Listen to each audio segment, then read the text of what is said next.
Good evening, everyone. Welcome to our CUNY School of Professional Studies CUNY Tuesday Career Panel event. We're really pleased that you're joining us this evening.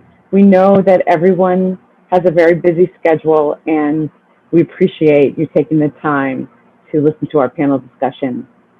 We have an important topic that we'll be discussing this evening: inclusive workplaces and career development, how inclusive workplaces lead to better career outcomes.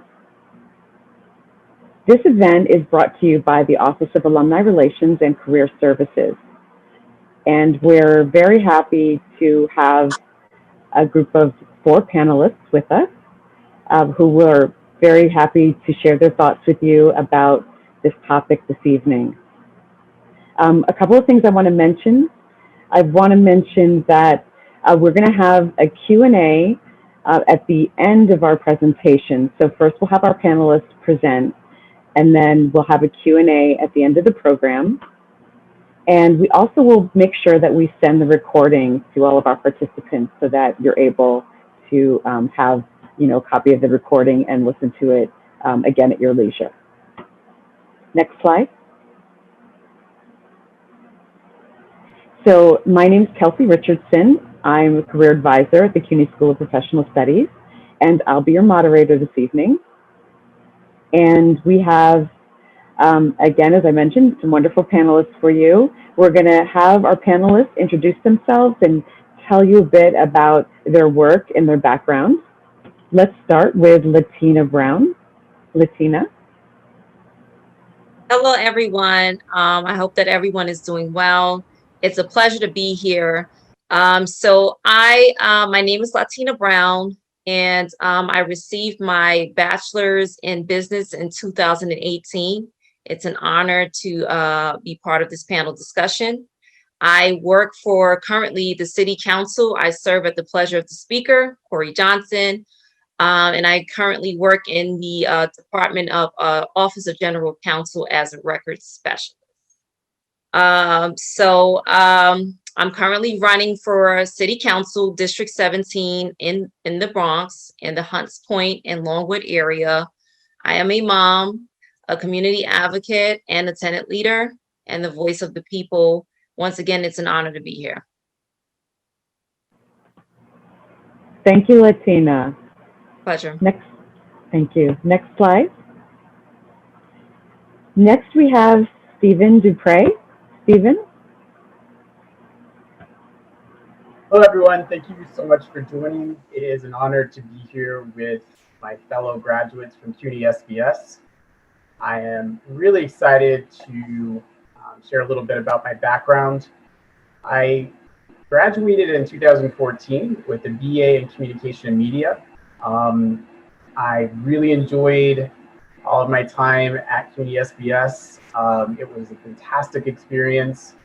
I currently reside in Los Angeles. I was living in New York at the time that I attended CUNY SPS, but has since come back to California. I work as the Director of Inclusion and Diversity at PGIM, which is a business of Prudential Financial based out of Newark, New Jersey. In my line of work, I run programs that are really intended to help underserved communities find opportunities at our firm, develop professionally, create a network, and thrive within our organization. And prior to that, I spent the majority of my career working in human resources, so really thinking about the way that organizations are structured and how organizational behavior really impacts the outcomes in the workplace. Looking forward to today's conversation, and glad to have you with us. Thank you, Stephen. Next, we have Elaine Montilla. Elaine? Thank you, Kelsey. I'm delighted to be here today. I graduated from SPS with an MS back in 2015. It actually feels like it was just the other day. I currently work at the CUNY Graduate Center. I am the Assistant Vice President in CIO for the Information Technology Department, and I am also the founder of 5X Minority. 5X Minority is a company and social media brand that's dedicated to elevate the voices of women and underrepresented minorities in tech And I am looking forward to this conversation with all of you today. Thank you for joining us. Thank you, Elaine. And our last panelist is Phara. Has Phara arrived yet? I know she was running a little bit late. Phara, are you there? Not yet. Okay. Well, we have Phara Souffrant Forrest. She's a BS in nursing student and at CUNY School of Professional Studies, right? And she's a member of the New York State Assembly and Union Nurse. And she will also be joining us, so she should arrive shortly. So let's get started with our topics that we're going to be covering. And again, we do have a Q&A at the end of this presentation.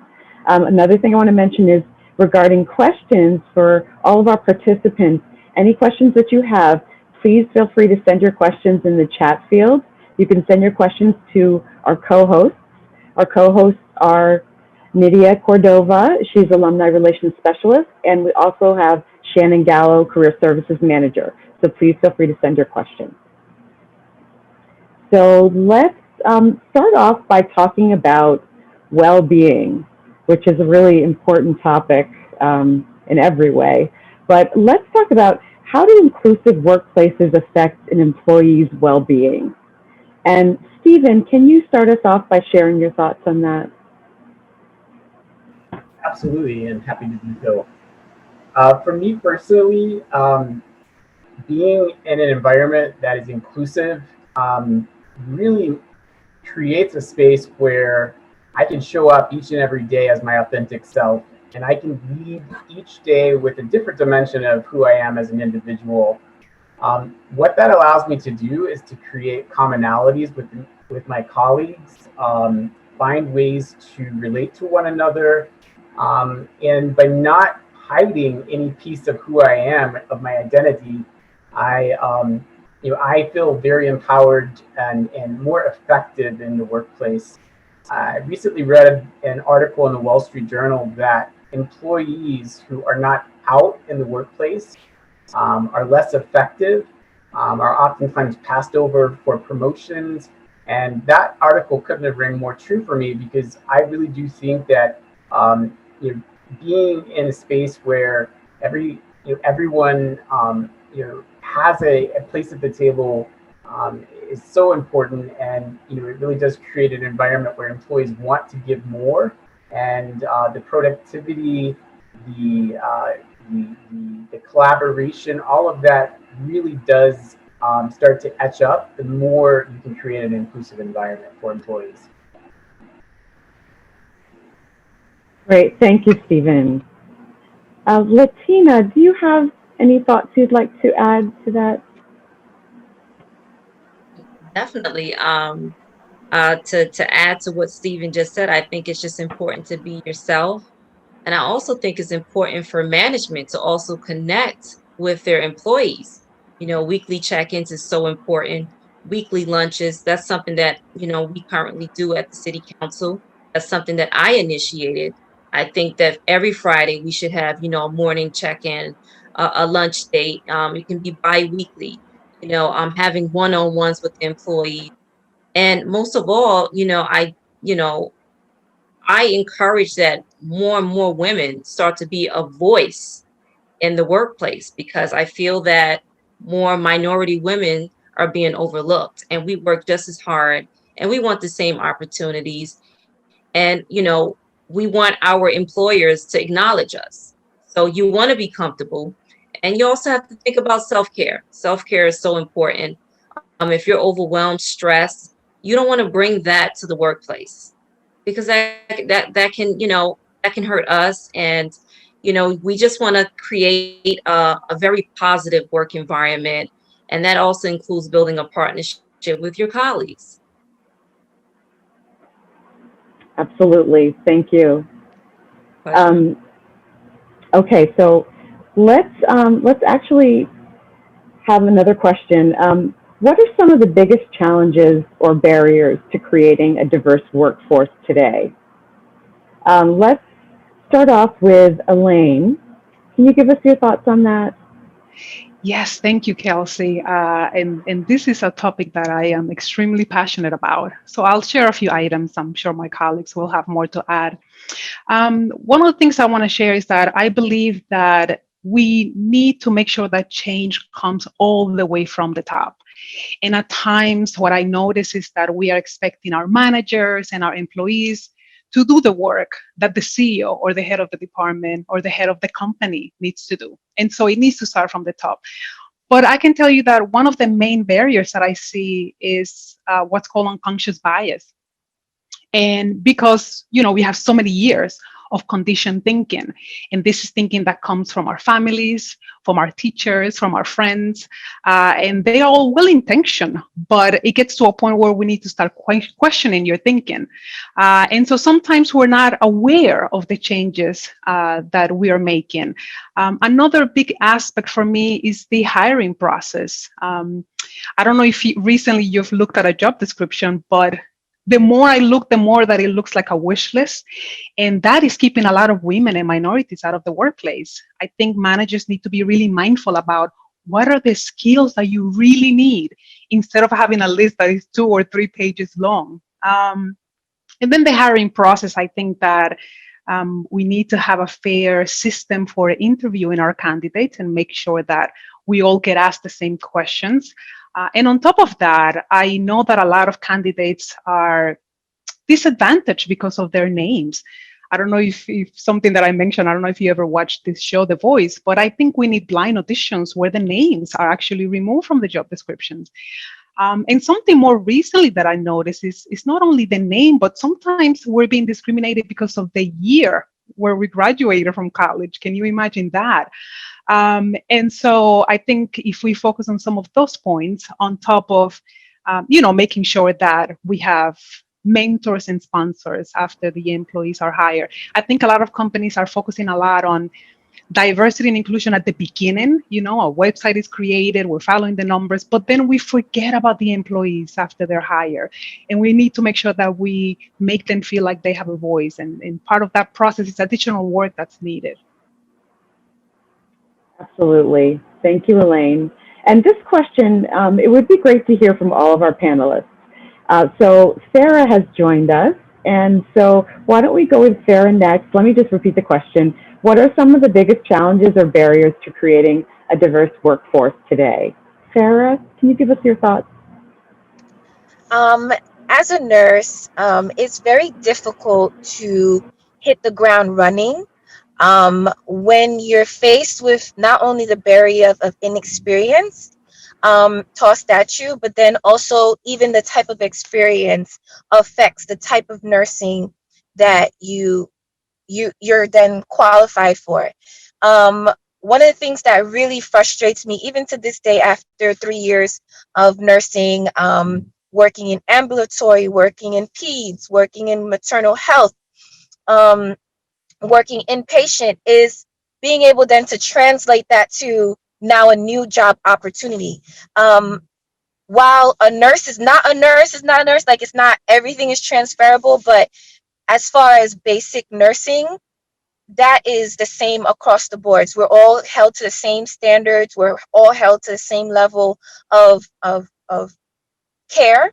And so while I, in the back of my mind as an applicant or even as an employee, seeking to transfer or, expand my expertise in an area, I do understand that, if I want to move to ICU, that's something that, is not easy necessarily, but there shouldn't be an initial barrier because it does behoove the job to train you. So it doesn't matter if you've been a nurse for 30 years working on a med surg floor. Even if you spend a day on ICU, there should be some level of training because it's not necessarily your floor. So this is a common knowledge across the board, but that does hinder someone from progressing in the workforce. And then you put on top of that fact that, okay, now you're a Black woman trying to work in a certain facility, or you're a female versus a male trying to get into ICU. then you're talking about another level of diverse, like another level of barrier. Because I mean, if I've been at jobs where it's like, oh, but you're a female, but then there's a male applicant, we're taking that male automatically. So those are the different barriers that I've had to encounter, overcome, excuse me. Thank you, Phara.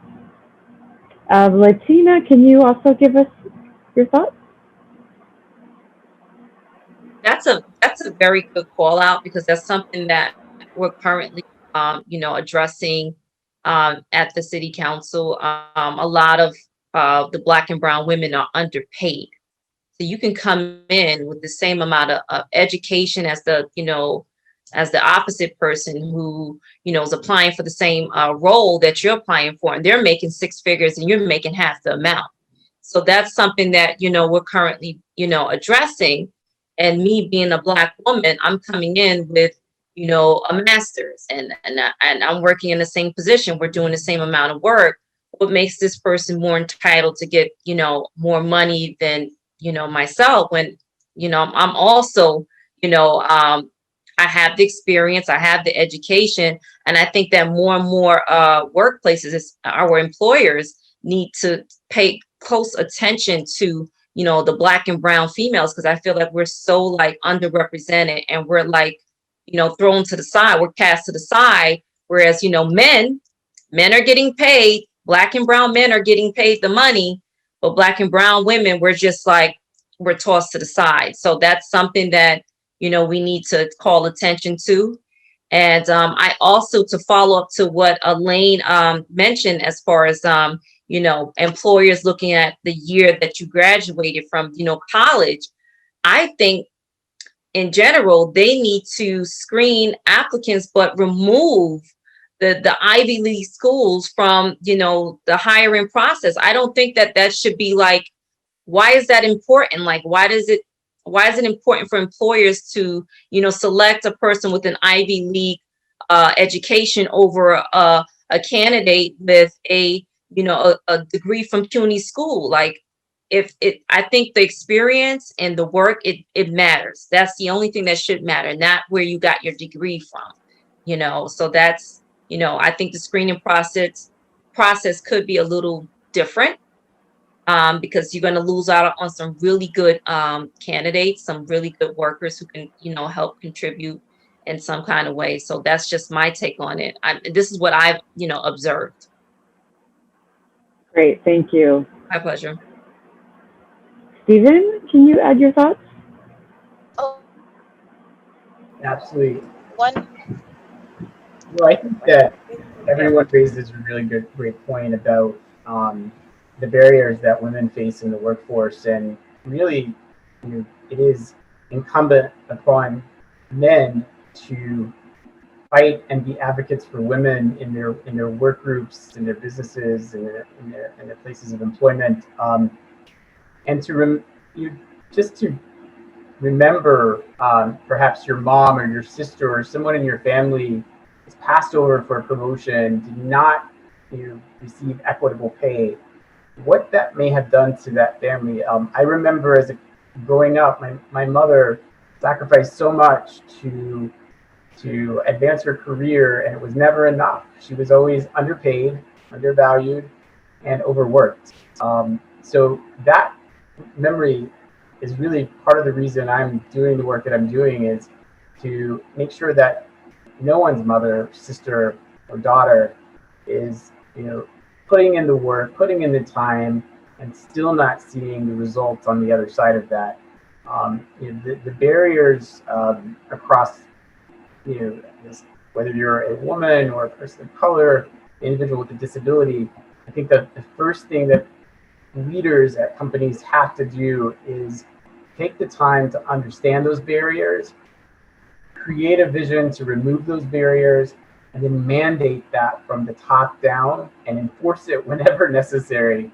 And it's easier to say that than to see it realized. But I do think that in light of the Me Too movement and Black Lives Matter, there's been a real reckoning in corporate America about the need to do better and to really level the playing field. So I'm more optimistic than I've ever been that we're heading in the right direction, but there's still so much work that needs to be done. Yes, great, thank you. Yes, a lot more work to be done, definitely. So the next thing we want to discuss are metrics. As everyone thinks about what kind of organization they want to work for, metrics really do matter. And so things to keep in mind, does leadership at a company reflect diversity? If not, do they provide a substantive plan to address the lack of representation of one or more underrepresented groups? Does the company provide employment data publicly? These are the kinds of questions definitely that we want to ask ourselves before, deciding who to work for. So, Stephen, can you start us off with your thoughts about how important metrics are?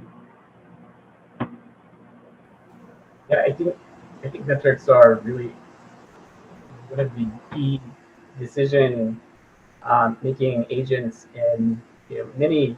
And I work with a lot of students who are looking at firms like my own or others and trying to determine, is this a place where I'm going to be one of the only Black women in a meeting or on a team? Are there leaders that look like me? And so I think the metrics really are important to many people as they're contemplating whether they want to work for a company or not. And so, most firms nowadays are putting that information on their websites so that you can go and see how many people of color are in leadership positions, how many women, how are they promoting these women, and if they're not doing it, other people are doing that for them.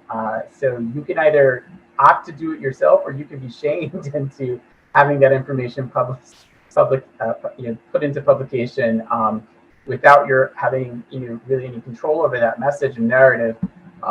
So I do think that metrics matter. I do think that as anyone out there is contemplating what you want to do from a professional perspective, whether it be nursing or finance or marketing, really understand the companies and do your research.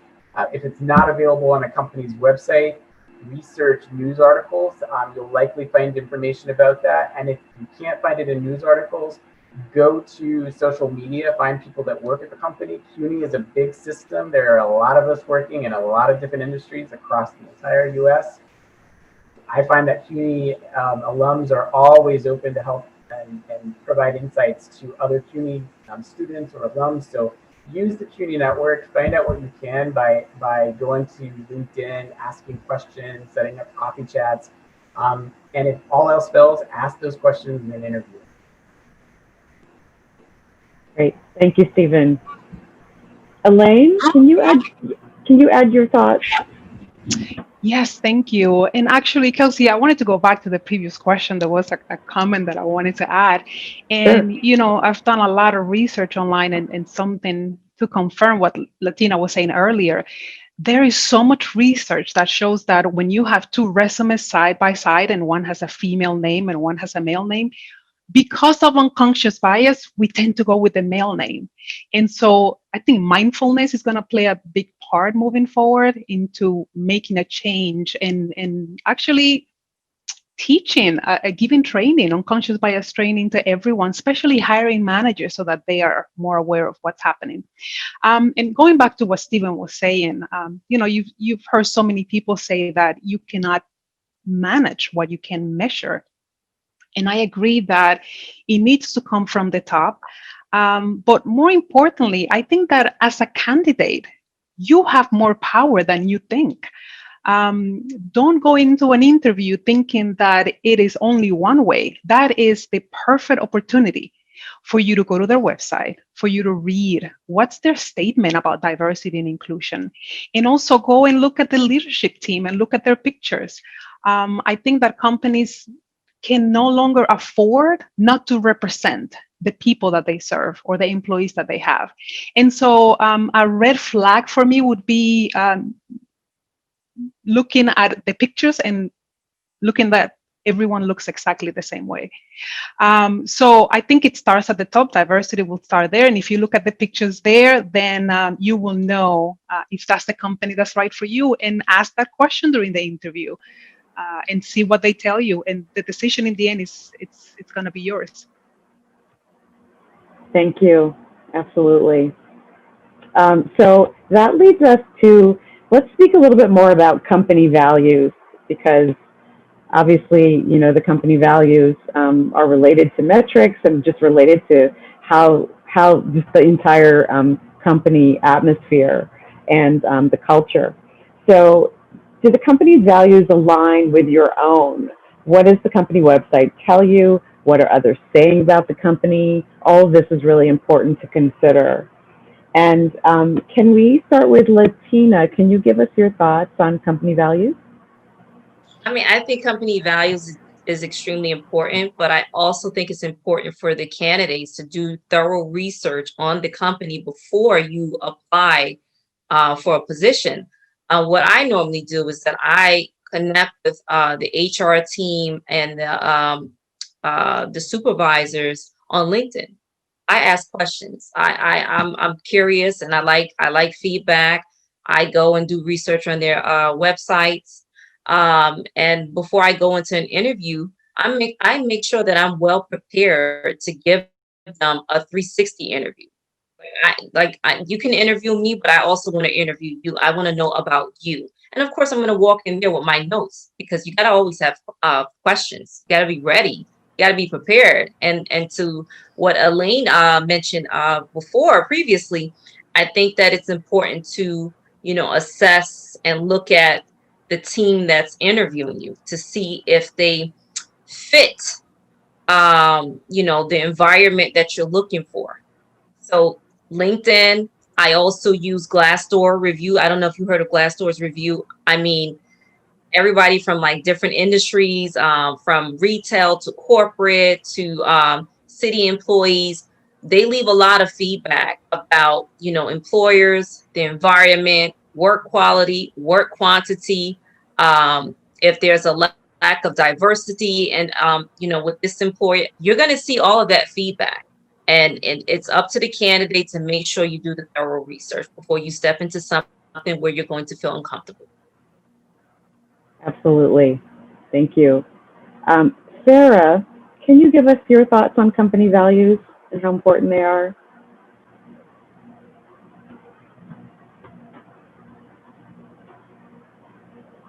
Phara, want to make sure, can you hear me, Phara? Okay, we'll come back to Phara. Stephen, can you give us thoughts about company values?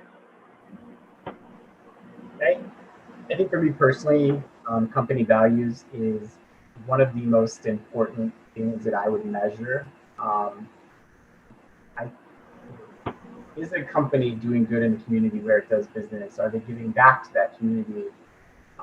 What types of programs or initiatives or grants do they distribute to make sure that the underserved components of their community are being seen and being heard and being viewed? It is something I would personally never contemplate going to work for a company that did not answer those questions effectively. One of the real draws to me working at Prudential is their narrative about the city of Newark. It's something that almost every employee will tell you. Newark, New Jersey is a majority Black city, and over the years, many individuals and other companies have said, why do you remain in Newark? Why don't you move your operations to the suburbs or to another state? And the answer has always been because the people in Newark deserve better. And by us anchoring the city of Newark and giving back to that community and helping that community rise, we all do better. And that answer in the interview, I asked the question, what do you do for the community? And I was blown away by that response. And I effectively wanted to sign myself over to the company at the end of the interview. And how can I work here? How can I support this mission? Because it truly does align with my own personal values. When you find that and you ask those questions, you've done a lot of that legwork, and And I think the inclusion aspect, the diversity of your workforce, and the good ideas that come from that diversity of perspectives makes the company more successful and a better place to be. Definitely. Thank you. So now we want to touch a bit more on human resources. We touched on it a bit in some of your responses to our previous questions, but things like how do you reduce bias in the workplace, hiring practices, diversity training, pay disparity, and we touched on pay disparity a bit, but if you have more thoughts on that. So Elaine, can you start us off speaking more specifically about human resources and best practices? Yes, of course. I mentioned earlier bias training, and I think that can take us a long way. But I think that we need to focus more on our employees after they are hired, because I think a lot of companies now are trying to have a checklist and trying to have this check mark of, I have a person of color, so I'm good to go. I have a Latina, so I'm good to go. And in my opinion, that's when the work begins. And I do a lot of work in IT, and something that shocks me is that, uh, a lot of women are leaving tech just after 10 years. The last time I checked was 40% of women are leaving tech after 10 years. And the number one reason that they mention is the lack of support. And I think that that's when a mentorship program would be really helpful. But in terms of HR, I think something that we haven't mentioned today is making sure that we have flexible work policies. And, I think COVID has made some of that happen overnight because a lot of us are now able to work from home. But, even something as simple as having a change in a schedule for an employee who is a caregiver. And a lot of my employees are. A lot of my employees are moms or dads who need to care for their children or even care for an elderly parent. And so I think we need to be more mindful of that and allow them, knowing that the work is going to get done, allow for more flexibility and making sure that there is maternity leave, paternity leave, and that's and something that we also have available within the CUNY system is the EAP program. So making sure that they have the resources so that they can make a phone call if they need to speak with a therapist. So some of those items we haven't mentioned, and I think that training in general will help with this. One of the questions that I asked from my staff is, okay, so who did not receive training this year? And that's something else, as leaders, we need to be mindful of that. Or if we are working on projects, who did not participate in a project? Because we have this tendency of working with the same technicians, in my case, because they did a good job, but then we're leaving other people out. So some of those items is points that I would recommend. Great, thank you, Elaine. Lattina, do you have thoughts to add? To add to what Elaine just mentioned about lack of support for the women, why not have more support for single moms? Because you do have more and more single moms in the workforce. So if a single mom has to step away to deal with an emergency with a child, I think that human resources need to be more understanding of that and give them that support. Like, we don't want to feel like we're being punished for having to take care of, personal matters at the home. And especially for like new moms, I see that now some employers are now offering childcare services to mothers who are unable to find childcare, outside childcare. So now they're offering these programs on site. And I think that's amazing. And that's something that I think more and more employers need to push for. Like, you should be able to bring your child to work. I think that if we have more support for single moms, then maybe this will change some things around and make it more of a fun work environment for all of us, because we don't want to be punished for being responsible. So that's what I wanted to add to that. Great. Thank you, Lattina. My pleasure. Yes. Phara, did you have any thoughts you want to add about human resources and best practices? Yes.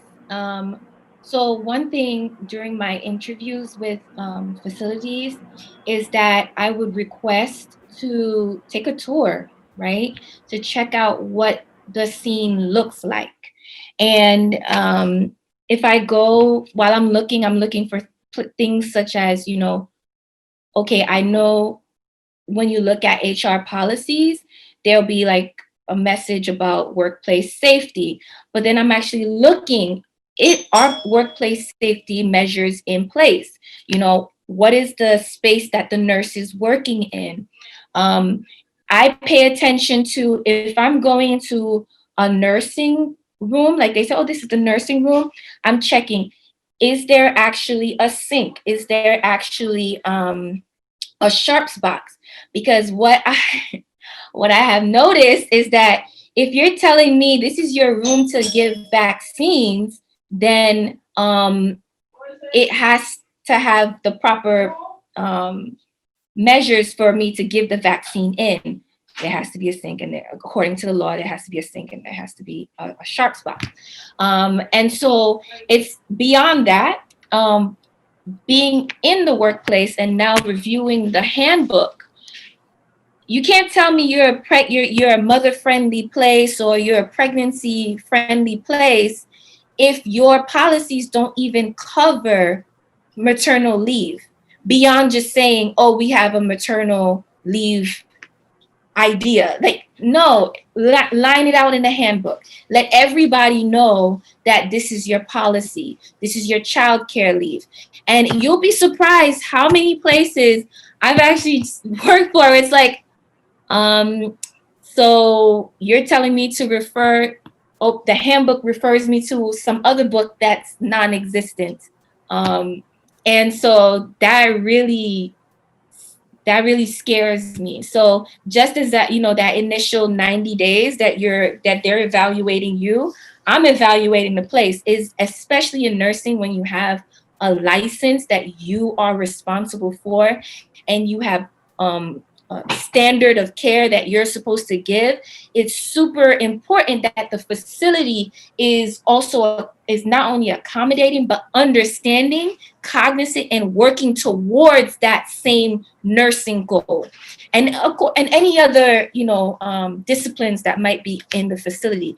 But if that facility doesn't address in the handbook needle stick procedures, incident reports, oh my God, this is taking me give me flashbacks to bad experiences, then this is not the place for me. Thank you, Phara. Stephen, did you have any additional thoughts you wanted to add? Human resources and best practices? I just love Phara's passion, and I couldn't agree with her more. I think if we've learned nothing from the last 10 months of dealing with COVID, is that people are capable of a lot more given the circumstance or the opportunity. And I just hope that employers and companies don't forget that they were getting the best out of their employees in some very unimaginable and really unexpected situations. And I think it's made everyone more human. It would be odd in some of my meetings with my colleagues if I didn't see their kids in the meeting and have some interactions with their children or their husbands or wives or their dogs. I think what COVID has taught me is that we're all able to do more than we ever thought we could. And we should never go back to the way things were. If to Latina's point, if a single mother needs to be at home to do her job effectively 2 days out of the week rather than being in the office 5 days a week, and return to a normal environment, I think that employee should be allowed to do that. We've all proven that we can do this. And I think we should be more flexible with everyone's backgrounds and home experiences. And by doing that, we'll get the best out of our workforce. And I just think my hope is that companies don't lose sight of what we've experienced over the last 10 months, and we continue to allow and build in flexibility and remove those barriers at the same time that prevent women and people of color and individuals with disabilities from thriving and being successful in their work environment. Great. Thank you, Stephen. Okay, so thank you for these really thoughtful comments from our panelists. And now we actually have time for our Q&A portion of the panel discussion. And we have some questions that have come in. The first question that we have here is, do the panelists see pushback when they try to create a balanced workplace? Is it more challenging for males or females, or people with various backgrounds and languages? Who wants to address that of our panelists? I can start. Elaine, okay, great. Yeah, and thank you for that question. From my experience, I can tell you that the biggest pushback that I had was before COVID, and it was telecommuting. I don't know if you know this, but in IT, we are connected 24/7, even if we don't want to. And I knew that my staff can do the work that they do on site from home. And I really wanted to have a policy in writing that could tell me your staff can work from home 2 days out of the week, 1 day out of the week. And so that was the only one item where I can tell you I was trying to fight it as much as I can because I knew that it was needed. And it's amazing that now we do have a policy and now all of us are working from home. So like Stephen said earlier, I am just hoping that we don't go back to the way we were before, because I can tell you that my staff is working in some instances more than before, not more hours, but a lot more focus is going into projects. And a lot of the work that we're doing, in a way, is better than before because we are communicating and over communicating more than when we were on site. So I'm hoping that that stays, but that's the only issue that I had. Thank you. Yes, Phara. So in nursing or even in healthcare, we have huddles, we have shared governance, we have committees, especially if like you're in a larger facility. And I find that even in your if you're one of the people who work in a union, you have also your union space. I find that when we are able to use all avenues of communication and being able to step up and be encouraged to voice our concerns, then more work is able to be done efficiently. So I would encourage anybody here, whether you're in tech or you're in business or whatever field you're in, there has to be a space of communication and using that space to build on inclusivity, but then also to build on workplace issues, right?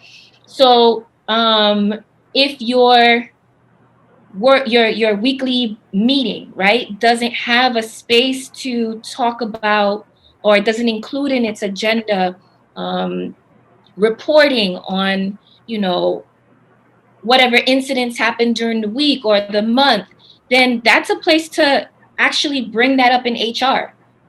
This is your right as an employee to have a space beyond just like grievance with HR, but there should be spaces before that encourage you to air it out. So yes, you have your one-on-one with your supervisor, but there should be a space where you can communicate formally with your coworkers, for example, or with management directly, and in a space where everyone, it's not, you're not singled out, but rather this is us. I know some places they have like a chat, like a chat room, that like a Slack, right, or whatever. But I found that those spaces are very, very good to, informally just either squash situations that could be bigger situations, or bring insight to an aspect of the workplace that is going great. It doesn't need improvement. We're doing good here, guys. Let's keep it up. So And that in sense brings up staff morale, but then people feel like whoever they are and whatever they're bringing, it's appreciated, and that it's part of the workplace. Thank you, Phara. So we have another question. Actually, this question is for Phara specifically. Someone wants to know, can you get a job in a hospital and not get rejected due to Sabbath observance? Any advice would be appreciated. All right, that's touchy. Because some workplaces do state that they have Saturday requirement, and they can't so you can't discriminate someone based on their religious observances. And I've never actually seen where it's been held against someone for not wanting to work on Saturdays, but be mindful of the facility that you're at. In my experiences, if you're going into ambulatory care, unless you know for a fact that place is closed on a Saturday, there is the expectation that you're going to work on a Saturday. Now, you can state that you don't work on Saturdays for whatever reason. You can say that because you're Jehovah's Witness, but then I would err on the side of caution, because then it is an interview process. They could say no. We need you on Saturdays, and are you going to give us another day? Or that's a tricky question. I don't observe, like, I'm not someone who observes on Saturday, and I've seen that most places do work around people's schedule when it comes to religious observances, whether it be Sabbath for a Jewish person, or Jehovah's Witness, or even a Sunday if you're Christian, if you're working nights at the hospital. But during the interview process, yeah, I just get in. And then I'll fight it with HR later. I'll work it out with HR later. But if anybody else on this panel has a more direct answer, but with nursing, it's nice to know when people are available. It's good to know when you're available. So if you're starting off the jump unavailable, I don't know what to say to you about that. Do any of our other panelists want to add thoughts about this? Elaine? I would say we usually add that to the job description. If I have a job and the date is different from what's needed, or I need someone to work nights, a network person to work nights, I would explicitly say that in the job description. But if it's not, then I would recommend you bring this up during the interview process. And if it's not the place for you, then you can say thank you and find another one. Thank you. Okay, so the next question that we have is being asked of Stephen and Elaine. Unconscious bias and dressing for the job you want. So the male attendee until about a year ago had the appearance of a more feminine person, but once their appearance changed to a more typical male look and they changed their name, more opportunities started to arise for the person, and it was life-changing. The attendee would like the panelists' thoughts on barriers like this. So for Stephen and Elaine, what are your thoughts? I can start. In my opinion, this is discrimination. There's nothing else but discrimination. And I talk about this, and also something that relates to that is ageism. And I notice how a lot of people who are beyond 50 years old are not getting hired because of their age. I don't think your appearance is something that anyone needs to be focusing on. As long as you are respectful and you have the skills and you can do the job, that's what matters. Nothing else matters. But in the world we live today, that is not something that every company follows. And so it is sad, and it's something that I'm working really hard on changing. I'm being, very vocal about this. But I would say that unfortunately this is the way the world is today, and you have a choice. And that's why the interview process is so important. And that's why it has to be two ways, because I think now you get to decide who has the privilege of having you in their company, instead of, oh my God, I need a job and I hope they take me. No, if Google wants me, they need to earn that, having me in their team. So I think we need to flip it around and give ourselves more value, and remain authentic, because you don't want to change yourself and then be in the wrong place. I don't want to be there. If a place doesn't want me and respect me, then I don't want to be there. And so I'm going to be myself everywhere I go. And the person who accepts me, or group or company, that's where I want to be. So that's what I would recommend. Thank you, Elaine. Stephen, did you have any thoughts you wanted to add to that? Just that, I think we need more game changers like Elaine. You're not going to compromise. You're going to be your authentic self. And my advice to anyone out there that is going to be starting the process of recruitment in the future is, don't sacrifice who you are as an individual to get the job. There will be a mismatch on the other side, and you'll likely not be happy, and you won't stay. And it'll be an opportunity that really wasn't worth your investment of time. Go into this your full authentic self. Do not compromise from the interview on, and that should lead you to a firm where you're truly appreciated and valued, and your differences are not just respected, but they are sought after. Thank you. Okay, so our next question is, sometimes there's representation, but people of color are not included in important meetings or projects. How can this be addressed in a way that's not confrontational and is productive? Lattina, do you have thoughts on that? That's a very good question. I think it's important that I have meetings with the powers that be, which are the managers, the deputies, and I sit down. I let them know that I want to be included in on these meetings. I want to be part of these projects. Like, I always make myself available, because I want them to know that, I want the work. I'm hungry. Like, I'm important too. Like, I can do the job. Just give me a fair chance. And it's sad that we have to do that, because, we're just as important. And, it's very complicated. And I think that more and more employers need to start paying attention to the environment that management create to make employees feel like they're undervalued. Like, we need to start paying more attention to these things and start addressing it, but not addressing it in a way where it's not confrontational. I don't know if that makes sense. And start having these meetings, and start volunteering ourselves for these projects, because we need to be more and more vocal.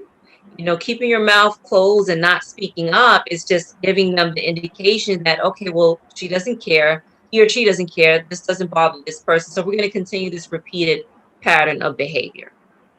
So that's what I do is I go to them directly. Hey, I can do this. Can I do this project? Emails are so important. I love a good paper trail. Okay. Thank you. My pleasure. Any of our other panelists would like to add any thoughts? Yes, Phara.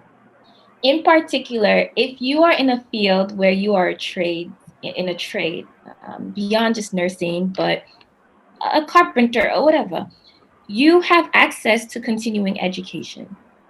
It is part of your trade to always excel beyond just what your basic knowledge is. So in particular, to my nurses out there, and then whoever else is out there, take advantage of learning opportunities. If you got the certificate in it, flaunt it. send the email. Like and Lattina said, you got it, flaunt it. Oh, by the way, I think that, you know, I should be included in this task force because I have a certificate in da da da da da da. Not only you're doing a paper trail, but you're showing that you're actually taking your profession beyond just this comment, this title, staff nurse. Okay. For example, when I joined the Kings County, they had the Daisy Awards. Now, as a nurse who's particularly concerned about nurse burnout, this meant something very important to me, that you know, we encourage nursing excellence. So there was this unused blog that they had on the ambulatory unit. So guess who wrote up a quick blog about nurse burnout? And then so when they were like, oh, we have the Daisy Awards committee, I was like, oh, guess who wants to join that? And I love, you know, to talk about nurse burnout. This is something I care about. So I was selected to go. Other nurses looking at me like, how's she get in? She was there. She was only there for 4 or 5 months, because I get involved in everything. That blog that y'all ignored for 5 years, guess who posted on that? And read it too. You need to learn about burnout. So that's how you get in. Simple. Put yourself out there and flaunt it. Apply yourself. That's right. Yeah, Elaine? I want to share a few things. I love everything you just said. But you know, something that I wanted to add, and this is particularly in the Latino community, especially for women. We are raised in a way where we respect our elders and we're very shy and we never want to show off. And it is hurting us so much. And so what I tell the lovely ladies that I mentor is that you have to let everyone know how good you are, because nobody else is going to do it for you. And it is not showing off if it's based on facts. If it's based on facts, you're not showing off, you're sharing what you know. And so I would say that we need to be assertive and not aggressive, because what happens sometimes is that we want to be assertive, but instead of that, we switch off into becoming an aggressive person, and you don't want to do that. So as long as you're respectful, have the weekly check-in meetings with your manager, that annual review, set clear expectations and ask your manager, what are you expecting from me next year? What projects do you have coming on? What should I be learning for the next year? And every year, set a goal to learn something new. The last thing I want to mention is you always want to do a little more than you're used to doing every day. And so I know a lot of people who say, well, I'm not doing that because I'm not getting paid for it. Well, that's how me as a manager know that you are capable of doing that, and I will offer you that work. I think sometimes going a little bit the extra mile, which should not be, but for women, sometimes we have to work twice as much as our male counterparts. And that's, I think, one of the reasons I'm where I am today, because I always wanted to give more. Always knowing that your health is first, take care of your health, and then see what else can you do, and then ask your manager, what else do you need? I'm available. What other project can I help you with? If you sit down waiting for them to give it to you, then it may never come. Thank you.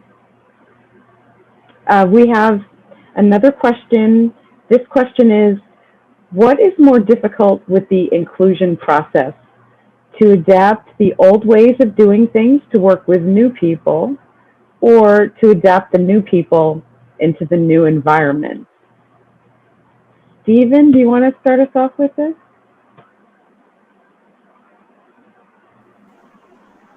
A little bit of both. I think we need to make changes on both sides of the equation. We need to break down the ideology that because we've done it this way for 10 years, we'll always be doing it the same way. You need to probe, and you need to have those conversations with different individuals who are resisting the change, who don't see this change as necessarily a good thing for them. And then on the other side, you need to really educate and make sure that people understand, you're going to be working across generational lines. And you may be working with baby boomers who see the world very different than your experience as a millennial or a Gen Z or whatever group this person may belong to, just say you're going to have to figure out a way to make it work at work with people who may not share your background, may not share your life experiences or your worldviews, but are there to do the same thing you are, which is accomplish, to set some goals and accomplish them. So I think it's an ongoing conversation. It's a two-way street, and one of the things that we do at our firm is we have a business resource group that's set up just for these types of interactions, which brings people from different generations together, different backgrounds, different heritages, and allows everyone to find a commonality. I grew up in this town. Maybe you grew up in that town, or I came from a single parent household, and you did too. You'll eventually find the things that you have in common, and those are the building blocks from which to make a successful team. I think the resistance is the unknown, and I think people get scared of what they're not familiar with. But, if you pull the veil back, we all have things that we share in common, whether we know it at the start. Thank you. Phara? This I'm facing actually more towards my new job in the state assembly, right? While you're interviewing for the job, right, you're assessing the space, you're assessing your future supervisor, you're assessing, is this a place that you can grow? That should be the first thing, right? Once you've made that assessment and you've accepted the job offer, this is now your opportunity to be part of the inclusion process inwardly and kind of project that also outwardly as well, I guess. Obviously, the system that you're getting into, it attracted you some way, right? It pulled you in. Something about it, there was a buy-in initially. So it's not for you to come in and just break down the house completely. No, it's for you to learn how to work within the system and then to encourage change by being the change that you want in yourself. So while you may not agree with certain policies that are in place, I think Steve said also, it's like there's a space to grow as much as you want to grow as well, you know? Every organization is different and every organization is made of human capital. So it takes for the human capital to invest in to then receive back. So I really want to caution people to, before going to job, saying, I'm going to change this. And this is coming from somebody who has very particular political views going into an assembly that is age old. It works when you understand the place that you're going into and then learn to include not only yourself into the space, but then to include some of the space into you too as well. Because this organization, wherever you're going to work, has existed before you. And I bet you they'll exist beyond you as well. So if you think this is a space for you to be in, take some time, get acclimated, test the waters, before you start throwing grenades. Thank you. Our next question we have is for Elaine. What career preparation do we need to add our support of our students in tech fields so that they don't leave because of the reasons you mentioned? Of course, the places of employment need to change, but until they do change, what can we do?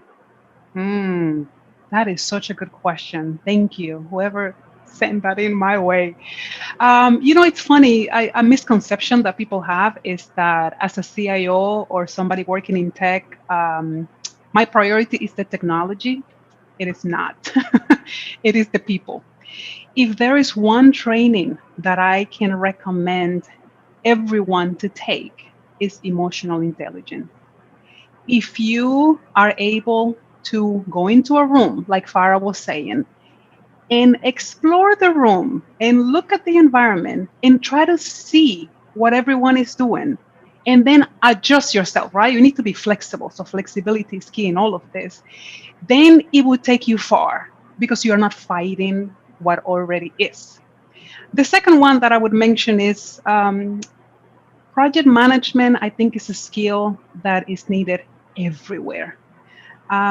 It's needed at home in your personal life, and it's needed in the workplace. You know, a lot of people ask me, what do you need to know to be a CIO? Well, I think there is nothing you need to know. You need to be curious. I was curious about everything all the time. I wanted to know what my project managers knew. And so I became PMP certified just because of that. I wanted to know what my network administrator knew. And so I took a course. So I think being a student forever is what I would recommend. You're not going to be the smartest person in the room, and you probably don't want to be, because you always want to be learning from someone else. But emotional intelligence, if you can master that, it would help you everywhere you go, not only in IT. Thank you. So our next question is, what are your thoughts on transparency in the workplace, and how does it connect with diversity and potential pay gaps there might be on purpose or not fully conscious of these discrepancies? What are your thoughts on that? Who would like to give us their thoughts on that? Transparency in the workplace. Again, I want to bring back to the point of the handbook. The handbook, and then using that as like a tool to then say, to lead conversations. I'm not saying your handbook is the end all be all, but it should be a place where conversations can always lead or start from or end. And if you ever know that, anybody who's been, or what the policy say. And this is why, again, when you get into a job, yes, orientation, you're sitting there, you know, crossing your hands, making sure you get there on time. You want to hit, you know, go to the meetings and listen in, but demand transparency from the beginning. Especially, again, I wish this was something, a class that I learned in nursing school when I first, how to be as transparent as possible in your role. Because if you don't know what the rules are or the rules of engagement, then you can fall into all kind of pitfalls, you know. And that goes for, okay, our job states that this is our dress code. So if I come in and I'm wearing a scrub that's all decollage, or my decollage is out, then my employer says, oh, you know, this is a write-up. You get mad, you get upset. No, you can't, because it's according to the dress code. This is transparent, you know, or anything else. That's why for me, the first thing when I hit a place, let me see that handbook. Let me see your policies. Supervisor, write it down, email it. Did we talk about it in the meetings? Is it in the minutes? If not, then we need to add it to a minute. Or you can't hold it against me. Or now I can say whatever I want to say. If there is no policy on pregnancy and you tell me that I can't come into work, that I have to report to work, or I couldn't call out sick, guess what? Now it's discrimination. You left yourself liable as the company. So read your book, read your handbook. Thank you. Okay, so next question is asking about specific advice for SPS students, you know, meaning, of course, adults, non-traditional students, to help SPS students build more confidence and be self-advocates. What can SPS do to help them do this? Lattina, do you have thoughts on that? I'm sorry, can you repeat the question? Because I just want to make sure I respond to you in the most, you know, proper and efficient way. Sure, absolutely. Asking about specific advice for SPS students, meaning adults, non-traditional students, to help them build more confidence and be self-advocates. What can SPS do to help them? Well, to be honest with you, I've connected with a few of the SPS students, Phara being one of them.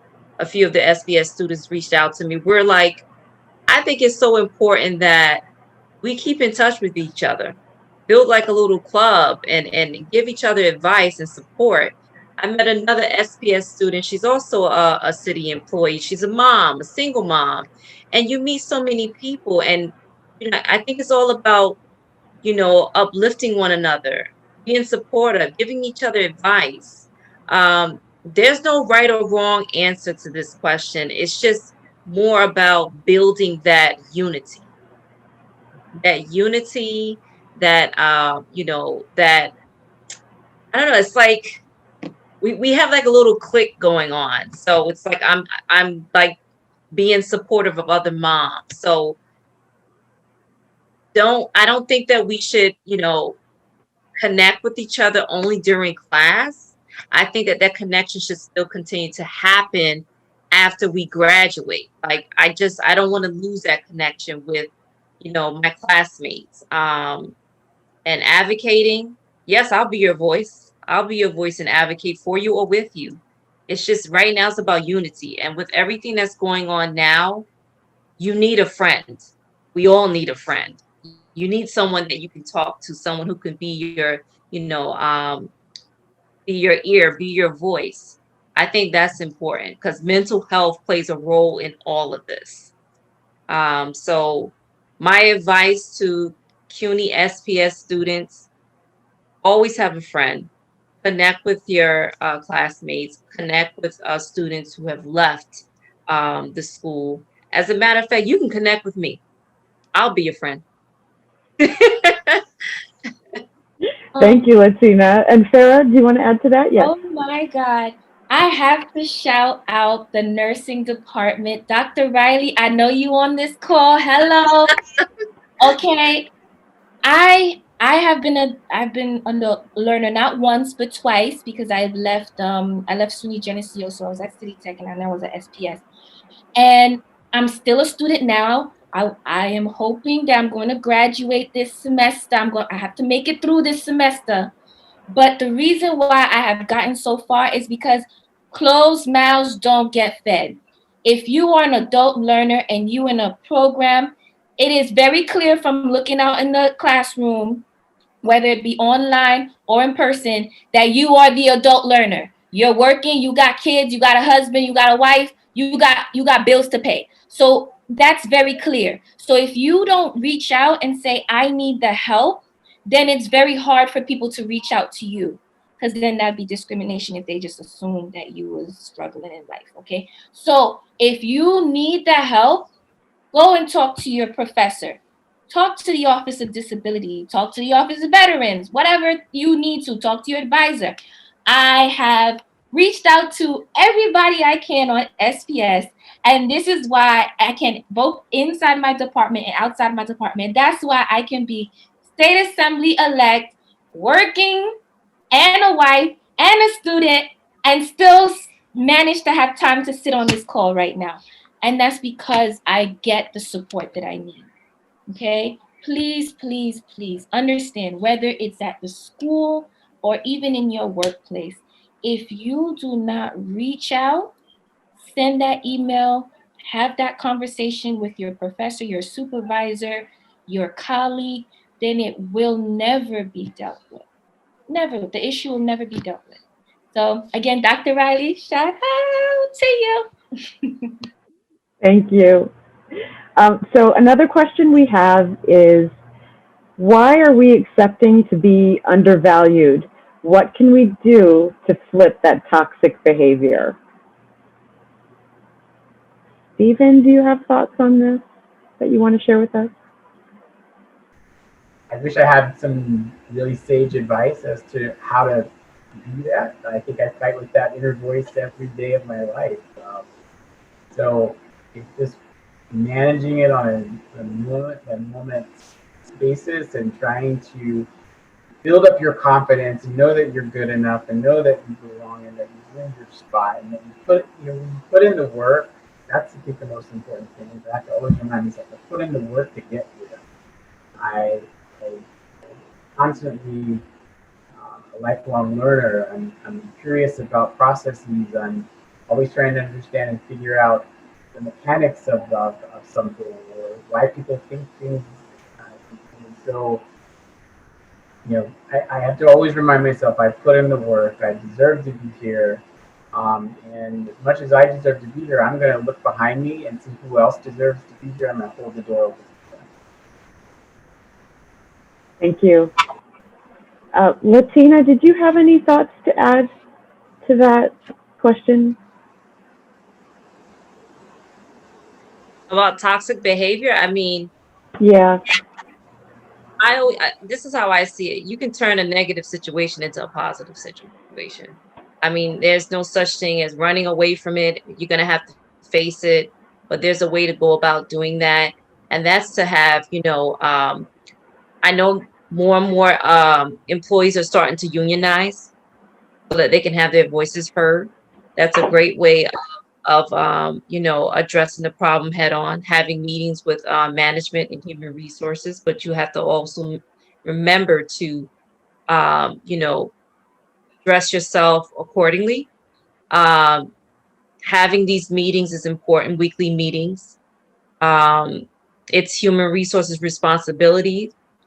Going back to what you were saying, Phara, about the handbook, to incorporate more and more policies into the company's handbook, to make sure that management are abiding by the rules and policies, and making sure that everyone's being treated in a fairly manner. And also, making sure that management is going through proper training. Because it starts with the top. It starts from the top and it works its way down to the bottom. It's like a domino effect. So trainings is so important, making sure that we have the right policies in place and start holding, the proper parties accountable is also another, stepping stone. And I see that more and more employers are starting to take action. So that's a good thing. We've come a long way. Thank you. Thank you, Lattina. Okay, so we have a final topic that we just wanted all of our panelists to just touch on before we conclude. This is, can you tell us, have you worked in an inclusive workplace? And if so, what made it inclusive for you? Phara, do you want to start us off? Okay. The most inclusive place that I've worked in was actually this education nonprofit group. And what made it so inclusive is that we really, I think it was you, Elaine, that mentioned from the interview, our questions are very pointed. The mission of the organization was very clear. Our target population was clear. The mission statement was reflected in the policies that that governed the way we worked in. And so from top to bottom, we felt that this was a shared space. And so when it came down to who we were, we worked with students at the time. So we felt very comfortable sharing ourselves because it was appreciated in the work that we did. So for example, as a Haitian woman, I cared a lot about water scarcity, right? Hurricanes and desertification. These are things that, when we look at Brooklyn, we don't really see it as a space where, there needs to be environmental justice. So being able to bring that to my workspace and designing a 6-week project with the kids and having them take field trips, and my boss encouraging this, because this is not only a part of me as my, my identity, but this is something important for the kids to learn. I mean, yeah, I only got paid so much money around at so much money for the year. There were times where I worked overtime, but I didn't feel it because I felt that this was an extension of me. My job was the extension of me and my passion. So that's that. I think that's from the start. And then this was the finish, where I was able to lead a program like this, just really defined the perfect job site for me. Thank you, Phara. Elaine, how about you? Yes, I wanted to say, Farah, I didn't know we were neighbors. I'm from the Dominican Republic. I'm so happy to hear you're Haitian. Shout out to all of you. So, I don't know if it's something about education, but where I work now is the place where I feel the most that I could be my authentic self. I've been working at the Graduate Center for 16 years now. And I think one of the reasons I am so comfortable there is because of the psychological safety that was created for me, which I try to create for my staff, a place where I can make a mistake and it's okay, as long as I learned the lesson from it, a place where my opinions matter, a place where I'm asked for my opinion and they're included.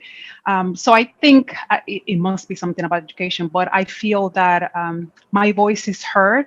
I am asked for my opinion, and that is what I try to do for my staff moving forward. And I think you only know that after you've worked at a place that does the opposite.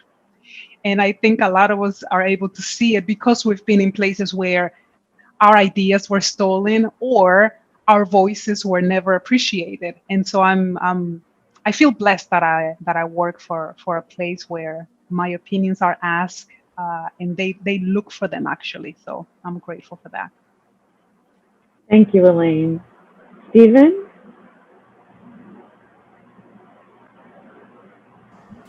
So, yeah, I think I've been really fortunate. I've been working since I was in high school. I've worked in all different types of jobs, um, but I've always selected work that speaks to me.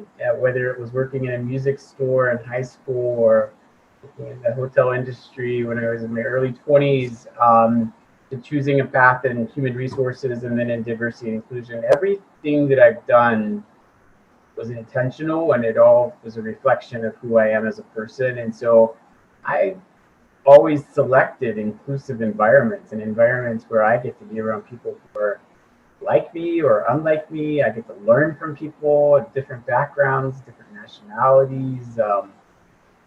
I I don't think I would have ever been able to function in an environment that wasn't inclusive by nature. I would have been very unhappy. So I think it was by design that I've always selected to be around people who can teach me something, and show me something new that I don't didn't have in my toolkit. So from that perspective, I've found that inclusion has always been at the center of who I am, and being in a diverse group of people is also at the center of who I am. Not everyone gets that by nature of their profession or where they head out to. So I would just, a piece of advice is, as you're exploring companies and the people that work in these companies, find out if their values match your values, if their idea of what makes an inclusive and diverse workforce fits with what you see as being an inclusive and diverse workspace. And if it doesn't, then move on and find another place, because there is a place, there is a place out there that will speak to you in a really authentic way. Thank you, Stephen.